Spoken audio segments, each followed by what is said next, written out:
Every battle is won before it is ever fought. Sun Tzu. This could mean a myriad of things, from your training, to your strategy, to your resources, to your mindset. Most of these things are determined before ever actually stepping foot in a ring or on a battlefield. And I would argue, the lead up to combat is far more important than the brief physical confrontation. But how does this translate to the fictional world, where fight scenes can last up to 15 minutes? We only have so much time with the characters to show their prior training, and explaining the intricacies of strategies and resources might not be the best use of screen time. Unless you're Sherlock Holmes, in which case, fuck it, we discombobulate. But there's always been a soft spot in my heart for a certain trope. The duel.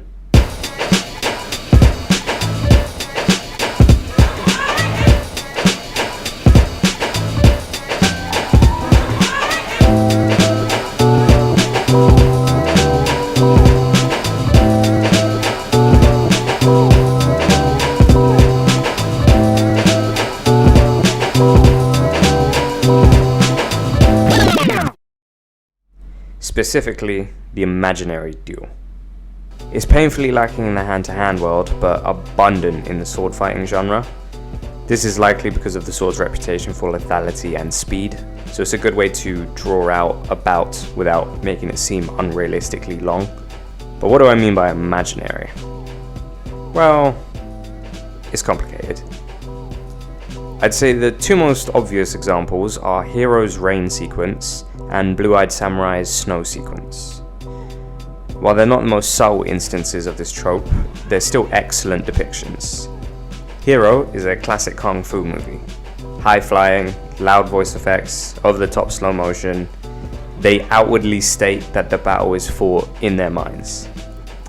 The juxtaposition of the black and white imaginary world and colourful reality allows us to flip between the two seamlessly. And when the battle truly commences, it's decided in a single strike. But the reason this fight is cool isn't really the imaginary aspect, it's what happens in the imagination and the incredible choreography. If you took away the whole meditation thing, I don't think the fight would really lose too much of its allure. It's a classic kung fu movie. We're watching it for kung fu. Whereas in Blue-Eyed Samurai, the first half of the battle between Mizu and Taigen is only cool because of the imaginary aspect. It's done without a word, and the scene is already set with both characters having been established as excellent combatants. The suspenseful music, the juxtaposition of the red blood on the white snow, the hazy silhouettes to symbolize their imagination, the minute changes in their stances and battle plans, the adaptations to each other's adaptations, the absolute focus until finally, the real fight begins, which also only lasts about half a minute.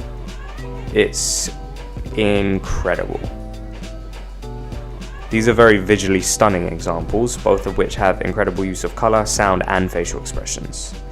However, they both take place near the start of their respective stories. These duels don't have as much weight to them as we've not had enough time to grow with these characters yet, and truly understand the narrative impact of their fight. Enter... Alright, that's all you get or I'm getting copyright striked. Full disclosure, I'm not a huge Star Wars fan, especially not anymore. But I think there's one fight scene which is criminally underrated and uses the imaginary duel in a much more subtle and meaningful way. Obi-Wan versus Darth Maul. Nope, not that one. Nope, not that. No, still wrong. This one. I must admit, there was another video I watched a long time ago breaking down this fight, but for the life of me, I can't find it again. So shout out to that guy. Please let me know if you find the video I'm talking about. I'll link it if I find it. Anyway, just like the others, this fight itself doesn't last long, and it's the initial sizing up that holds the weight of this scene. The reason this usage is more powerful is because these characters are already very well established. This is a rivalry that's been going on for decades. We understand the dynamic between Maul and Kenobi, and so do they. And that dynamic is mirrored beautifully in their fighting styles. Maul has pursued Kenobi for a long time now, trying to kill and torture him by any means necessary. He is very much the aggressor in their relationship, whereas Kenobi, being a master of Seresu, the third and most defensive form of lightsaber dueling, has almost always been the defender. Despite all Maul has done to Kenobi, and all Kenobi has done to Maul, one of them clings to their hatred, while the other has moved on and forgiven both parties. Stubbornness versus growth. Finally, in the climax to their feud, we're shown how this contrast plays out. Kenobi takes his stance, ready to defend himself. Maul takes his own, ready to attack. Kenobi calmly replies, softening his face and switching stances. Maul does the exact opposite, staying put and charging forward with a roar. And just like that, it's over. The message is clear, Maul's story is concluded, and he was outclassed physically, mentally, and emotionally. God damn, I love that shit. Now, I've talked at length about my feelings on anime and manga, but I must say, they're very good at portraying the imaginary duel as well, specifically the kings of Seinin, Vagabond, and Berserk. Upon their first meeting, Griffith essentially dog-walked Guts, but was impressed with the tenacity, wild instinct, and will to win he displayed. On the other hand, Guts assumed that this pretty rich kid wouldn't have the man-sized grapes for a real fight, and was swiftly proven wrong when Griffith broke his arm without hesitation. Skip, skip, skip Golden Age, skip, skip, skip Peak Fiction, skip, skip, skip Casca's Baddie, skip, skip, skip. Here we are. It was agreed upon that the only way Guts is leaving the Band of the Hawk is the same way he got in. On some gang shit. He needs to best Griffith in combat. We're privy to both their trains of thought, and it's almost as if the roles have switched. Guts is strangely calm, but prepared. He's not the same boy he was. Whereas Griffith is now the hungry one. While Guts' thoughts only take up a page, Griffith's thoughts go on for almost 6, as he second-guesses his plan, his skill, and his motivation. After seeming to finally settle on all 3, Griffith lunges. Guts quickly dispatches him with one of the most beautiful panels to convey strength I've ever seen, and yet again, the duel was decided before either duelist even moved to strike. I likely don't need to tell you what impact this had on the story and what events it leads to, but hopefully by now, my point's been well illustrated and I've given this trope some justice. So, let me bring it to a close with my final example. I'm cheating a little bit here. Just like Guts and Griffith, Musashi and Hossein have fought before. Hossein had Musashi on a platter with an apple in his mouth in round 1. Upon their rematch, they do actually have a small bout where Musashi gains a small upper hand and then they return back to neutral. This obviously defeats the initial premise of the battle being won before either side strikes.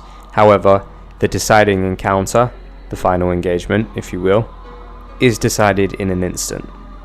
The initial back and forth they had served to illustrate the two similarity in skill, but also the difference in their mental state. During their first match, Hossein was aloof, smiling, taunting. Because of his tremendous skill, he's never felt truly threatened, and he believed Musashi could be the first person to give him that experience, elevating him to a new level of warrior. Now, after a few close calls between both parties, they're in a new environment, a game of death, of which Musashi is no stranger to, having been a murderer since age 13. Hossein, however, is restless, breathing heavy, screaming away the fear. You can probably guess by now what happens. A very stoppable force meets an immovable object, and our victor stands tall. Personally, to me, this has always been one of the coolest tropes in fiction. Something about the warrior's journey and learning to stay calm during quite possibly the most frightening situation imaginable speaks to me. I didn't realize it at the time, but when I used to spar, I used to have panic attacks. I would lose control of my breathing, cry, and could only focus on trying to calm down, which anybody who's been in a similar situation knows only frustrates you more. And I wasn't a kid, this was well into my late teens and young adult years. I also wasn't an emotional guy. Nothing else really made me nervous, certainly not to the point of tears.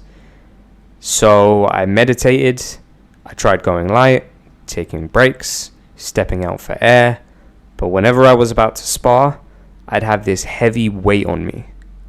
Looking back, I think it's because I was always trying to win sparring.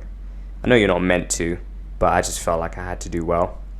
And I wasn't ever able to let go of that feeling. I've since stopped practicing regularly due to a combination of health issues and a lack of time. But I still love martial arts and hope one day to return and conquer that fear.